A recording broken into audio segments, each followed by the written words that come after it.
Hello everyone.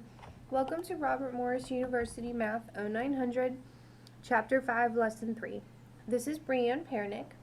In this lesson, we are going to focus on factoring polynomials that are in the form x squared plus bx plus c, as well as factoring polynomials that have a common factor that you must factor out in order to get them into the form x squared plus bx plus c. There are no new terms for this section. The first little thing that I have here for you is just a little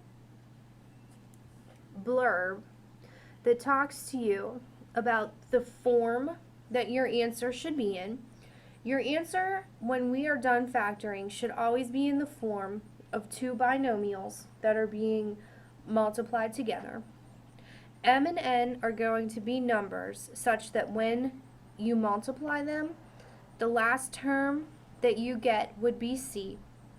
When you add them, the coefficients of the middle number would be the result that you get, which is B. Now, when I teach this section, I like to use a method that I call the C method for factoring. We use the C method when the coefficient for x squared is 1. The method that I'm about to teach you will not work if the coefficient for your x squared term is not 1, and that has to be a positive 1. Okay?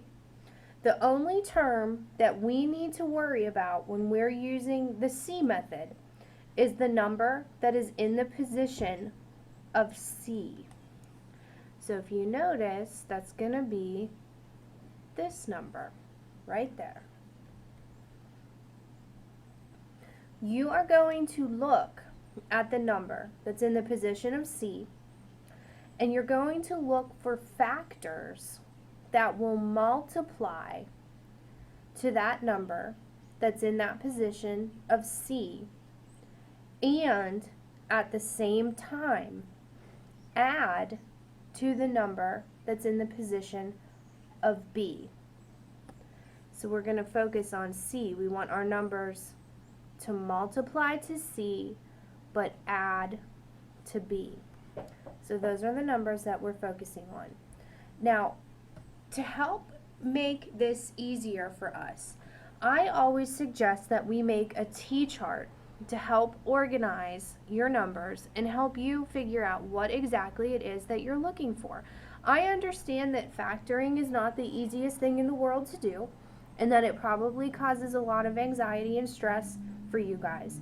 So when we set up the T-chart, that's really going to help you figure out what it is that you're looking for, okay? So on the left side of the chart, we want numbers that are going to multiply to the number that's in the position of C, but add to the number that's in the position of B. So what number in example 1 is in the position of C? Well, it's positive 12. And which number is in the position of B? Positive 7. So at this point, you're going to start looking for factors that are going to satisfy these requirements. So the factors of 12 are 1 and 12. If we add those, we get 13. That's not going to work. We have 2 and 6. If we add those, we get 8. That's not going to work. 3 and 4, they multiply to 12, and they add to 7. We found our factors. So once you find the factors that satisfy the requirements of your chart, and we want them to multiply to C and add to B. 3 and 4 will multiply to 12 and add to 7. That's what we're looking for here. Once you find those factors using the C method, you're going to automatically make two groups of parentheses. You take your squared term, which ours is an x, and we're going to break it up and put an x in each group. And since we had a positive 3 and a positive 4, one group will get the positive 3, the other group will get the positive 4. And this is our final answer. If you were to FOIL this, you would get right back to where we started. X times x is x squared. X times 4 is 4x. 3 times x is 3x. And 3 times 4 makes 12. Do you see why we needed factors that multiply to c but add to b? Look at what's going on here in the middle when we FOIL. Those middle factors are going to add to 7. And that gets us right back to what we started with there. So you can always check your factoring by FOILing to make sure that you get right back to where we started. All right, let's try example 2. In example 2, let's set up our t-chart here. Remember, we want to multiply to the number that's in the position of C, and we want to add to the number that's in the position of B. So we're going to be multiplying to a positive 20, but adding to a positive 12. So just start running through those numbers that will multiply to 20. You have 1 and 20, 2 and 10. Oh look, 2 and 10 are going to add to 12. We found our factors. So we're going to automatically make two groups. You split up your x squared into x and x. One group will get the positive 2. The other group will get the positive 10 that comes from the factors that we made. You can check your work with FOILing if you would like to. It's always a good idea to check your work when you are working independently. Example 3, you're going to notice that example 3 has a minus sign in it. We're still going to do this exactly the same way, but you have to make sure that you incorporate that minus sign into your t-chart. We want our numbers to multiply to a positive 15, but they have to add to a negative 8. I hope that everyone sees that the term is a minus 8x. Therefore, b is a negative 8. Now, what kind of numbers will multiply to a positive but yet add to a negative?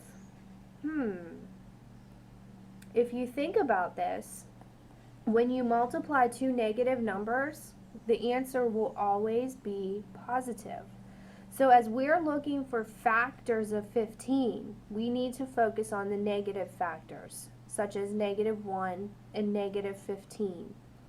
That will add to negative 16, so that's not going to work. Negative 3 and negative 5 will add to negative 8.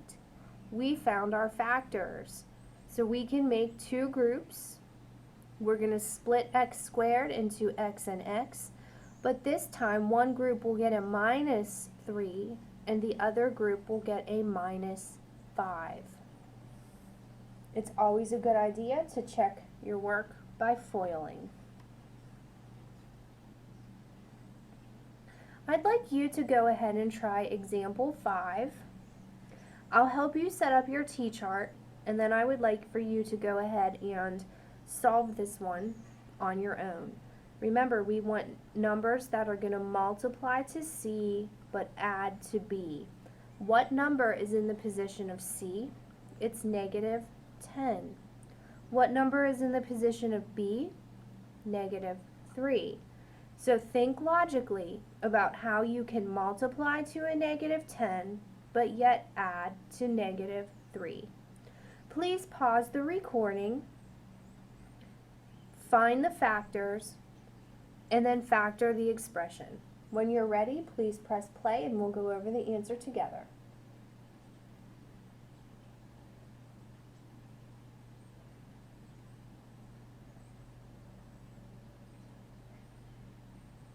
Okay, by now you should have had an opportunity to complete this problem. As you're going through here and completing your chart, you are looking for factors that will multiply to a negative number, yet add to a negative 3. In order to have a negative result through multiplication, one number must be negative and one number must be positive. So we're looking for numbers such as negative 1 and positive 10. If I add that, I get a positive 9.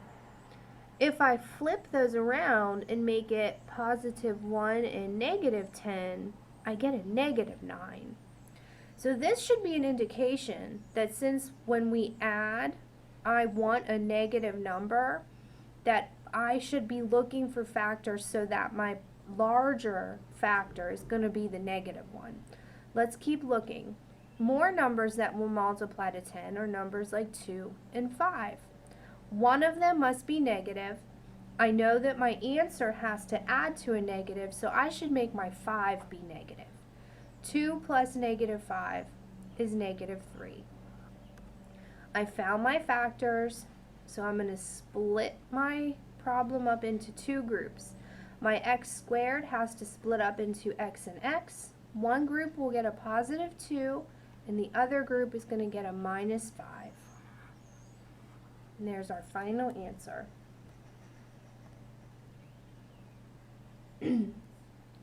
Example 8 is very, very similar to everything that we've been doing. I'm going to have you go ahead and start by finding the factors. I'd like you to fill in the t-chart and identify the factors.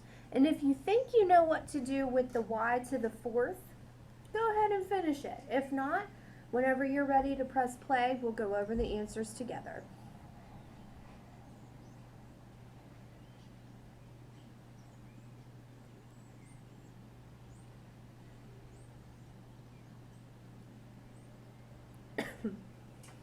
Okay, by now you should be ready to go over the answers with me. On the left side, we want numbers that are going to multiply to negative 35, but add to negative 2. In order to have a negative product, one of our factors must be negative. And in order to have a sum that was negative, one of the larger of those factors would be the one that would have to be negative. So as we look at some of the factors that multiply to 35, the first ones that come to mind to me are 5 and 7. If my 7 is negative, 5 plus negative 7 will make negative 2. 5 times negative 7 does make negative 35. So here are my factors. Now, I am ready to make my groups. And what we're doing in this step here is we're essentially taking the square root of that first term.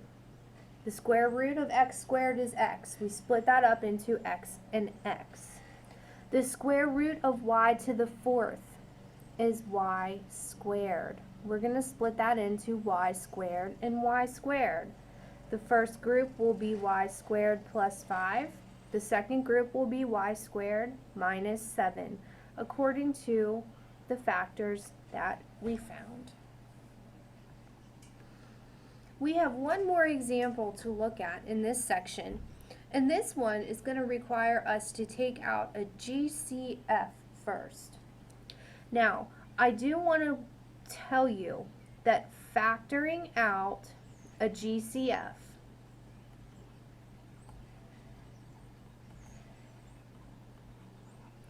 or at least looking for a GCF,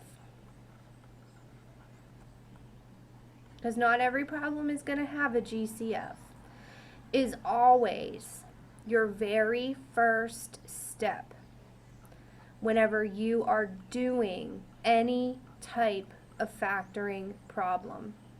Okay, now we haven't been looking for a GCF in these problems because we have been focusing on the method, on how to solve, or how to factor, I should say. But as we get more advanced problems, your first thought for every single problem should always be, do I have a GCF?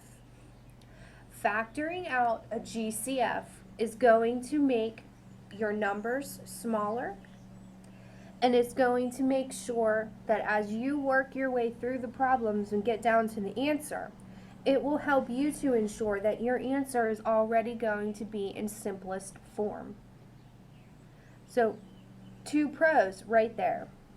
So step 1 for every single factoring problem is always, always, always look for and factor out a GCF if we have one. In this particular problem, we do have a GCF. We can divide a 2 out of every single term in our expression. So we're going to go ahead and do that right now. We're going to take that 2 and factor it out, and it's going to become x squared plus 18x plus 80. Now, this is essential for this lesson because if you remember what I said at the very beginning of the lesson, the C method that we've been working with only works when the coefficient for a squared was what? Do you remember?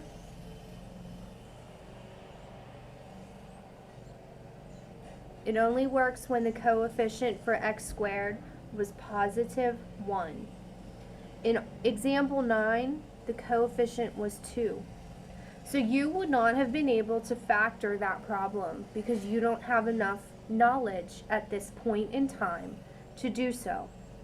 But since you know how to factor out a GCF, because we did that in section 5.1, you now know that you can remove that GCF of 2, and you now have a quadratic expression, x squared plus 18x plus 80, that you can work on factoring. So we're going to set up our T-chart. We want numbers that are going to multiply to positive 80, but add to positive 18. Go ahead and take a second and see if you can find the factors that will satisfy that.